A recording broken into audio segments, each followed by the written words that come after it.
दोस्तों, आपकी एक क्लिक और वो 15 मिनट की फास्ट डिलीवरी आखिर किसको खुश और किसको बर्बाद कर रही है। आज हम देखेंगे इस डिजिटल दौर की वो डार्क रियलिटी जो त्योहारों में मीठी आवाज़ को दुख की कहानी में बदल रही है। प्रॉमिस करता हूँ ये वीडियो देखने के बाद आप अपना नेक्स्ट ऑर्डर सोच समझ के करेंगे। Let's find out.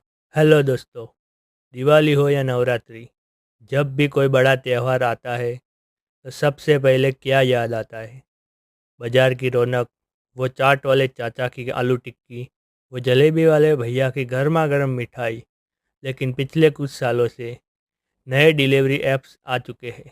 उसने छोटे दुकानदारों की रौनक छीन ली है। पहले का ज़माना याद है? त्यौहार आने से एक हफ्ते पहले बाजार में पैर रखने की जगह नहीं मिलती थी।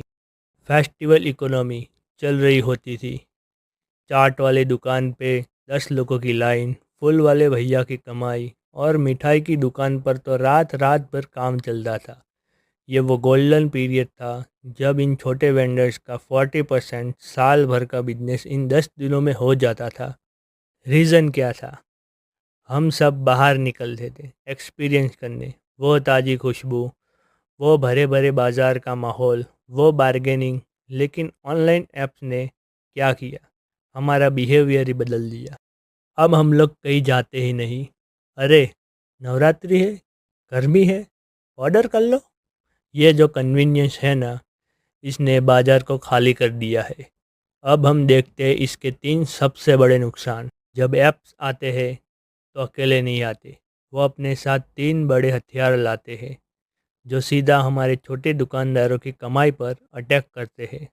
पहले जब लोग रामलीला ग्राउंड या दुर्गा पंडाल जाते थे तो ज़रूर 100-200 रुपये की चाट या गोलगप्पे खाते थे। Footfall is equal to sales. अब लोग इवेंट देखने आते हैं बट खाना घर से ऑर्डर करवा लेते हैं। अरे, खाने की दुकान पे क्राउड है, मैं घर जाके ऑर्डर करवा दूंगा, फ्रेश और जल्दी आएगा। रिज़ल्ट, दुकान खाली, इम्पल्स परचेज ख़त्म हो गया। मान लो एक चाट वाले ने 100 रुपये की टिक्की बेची। अगर वो डायरेक्टली बेचता है तो 100 रुपये उसकी जेब में। अगर वो ऐप पर बेचता है तो ऐप उससे 18% से 30% तक कमीशन काट लेता है। यही 100 रुपीज़ में से उसे 70 to 82 रुपीज़ ही मिलते हैं। त्योहारों में ऑर्डर बढ़ भी जाए तो भी उसकी नेट इनकम कम ही हो जाती है। वो पूरा त्यौहार सिर्फ ऐप की फीस भरने में लगा रहता है। ऐप्स का सबसे बड़ा गेम है डिस्काउंट्स। Flat 50% of. आपको लगता है आप दे रहे हैं? नहीं, अक्सर ऐप दुकानदार को मजबूर करता है कि वो डिस्काउंट दे या फिर उसकी विजिबिलिटी कम कर देता है। छोटा वेंडर जिसकी मार्जिन पहले से ही कम है वो इतना बड़ा डिस्काउंट नहीं दे सकता, और अगर नहीं देगा तो उसके कस्टमर उसके पास नहीं, डिस्काउंट वाले दुकानदार के पास चले जाते हैं। दोस्तों, ये तो हो गई बिजनेस की बात, लेकिन इसका एक इमोशनल और कल्चरल नुकसान भी है जो पैसों से कहीं ज़्यादा बड़ा है। Quality compromise. जब वेंडर की मार्जिन कम होती है और उसे ज़्यादा ऑर्डर्स कम समय में पूरे करने होते हैं तो वो क्या करेगा? वो क्वालिटी से कॉम्प्रोमाइज़ करेगा। सस्ता तेल, सस्ते इंग्रेडिएंट्स, जो स्वाद आप त्योहारों में ढूंढ रहे हैं वो कहीं गायब हो चुका है, क्योंकि उसकी प्रायोरिटी अब ऐप की रेटिंग है, आपका दिल नहीं। The lost human connection. त्योहारों का मतलब होता है मिलना जुलना। जब आप चाट वाले भैया से बात करते हैं, चाचा थोड़ी मीठी चटनी ज़्यादा डालना, या भैया आज तो नवरात्रि स्पेशल है, वो कनेक्शन ख़त्म हो गया। अब आपका त्यौहार का एक्सपीरियंस एक स्क्रीन से शुरू होकर दूसरी स्क्रीन पर ख़त्म हो जाता है। घर बैठे कन्वीनियंस मिल गई, लेकिन बाजार का प्यार ख़त्म हो गया। अब देखो, ऐप्स पर आना इतना आसान भी नहीं है। चलिए मान लेते हैं वेंडर ने डिसाइड किया कि वो ऐप पर आएगा, तो उसके लिए क्या चैलेंजेस है? कंप्लाइंस और एफएसएससीआई का चक्कर। ऐप पर आने के लिए आपको एफएसएससीआई लाइसेंस चाहिए। बड़े बड़े हाइजीन स्टैंडर्ड मेंटेन करने होते हैं। जो छोटे ठेले चला रहे हैं वो अकेले ये पेपर वर्क इंफ्रास्ट्रक्चर कहाँ से लाएंगे? त्योहारों में वो 20 रुपये की टिकिया तो बेच देगा, लेकिन उसकी पैकेजिंग कॉस्ट कितनी आएंगी?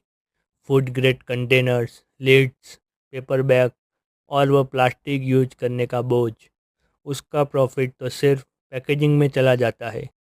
एक वेंडर जो सुबह से शाम तक आग के समान खड़ा है, वो ऑर्डर मैनेज करे, कुकिंग करे या ऐप की नोटिफिकेशन देखे, और अगर एक ऑर्डर गलत हो गया तो कस्टमर की गुस्से वाली रेटिंग सीधा उसकी दुकान बंद करवा सकती है।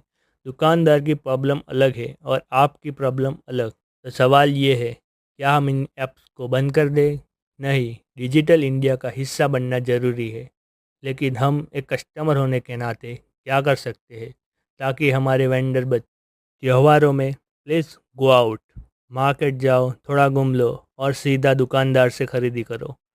जब आप डायरेक्टली खरीदते हो तब उसका 100% प्रॉफिट उसकी जेब में जाता है। ऑनलाइन कन्वीनियंस नहीं, लोकल सपोर्ट दिखाओ।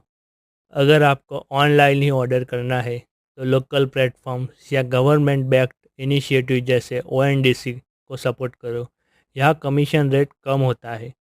अगर वो अवेलेबल नहीं है तो अपने लोकल एरिया के छोटे ग्रुप या व्हाट्सएप ऑर्डर को प्रेफर करो। Stop chasing discounts. जब आप 50 रुपये की जलेबी 25 में ढूंढ रहे हो तो आप सीधे वेंडर का गला दबा रहे होते हैं। त्योहार में पैसा मत देखो, उस प्यार को देखो, उस मेहनत को देखो जो वो वेंडर कर रहा है। दोस्तों, त्योहार सिर्फ खाना खाने का नाम नहीं है, ये एक दूसरे को सपोर्ट करने का नाम है। जब हम त्योहारों में उस छोटे ठेले वाले से डायरेक्ट खरीदते हैं तो हम सिर्फ खाना नहीं खरीदते, हम उसकी फैमिली में खुशियाँ बांटते। आखिरी बार पूछ रहा हूँ, क्या हम इन कन्वीनियंस के चक्कर में अपने देश की असली संस्कृति और उसकी छोटी इकोनॉमी को ख़त्म होने देंगे? जब त्यौहार आए तो याद रखना, लोकल खाओ, खुश रहो और वेंडर को बचाओ। वीडियो पसंद आया तो लाइक करो, शेयर करो हर उस दोस्त के साथ जो त्यौहार में सिर्फ ऐप से ऑर्डर करता है, और सब्सक्राइब कर लो क्योंकि हम ऐसी ज़रूरी रियल कहानियाँ लाते रहेंगे। जय हिंद।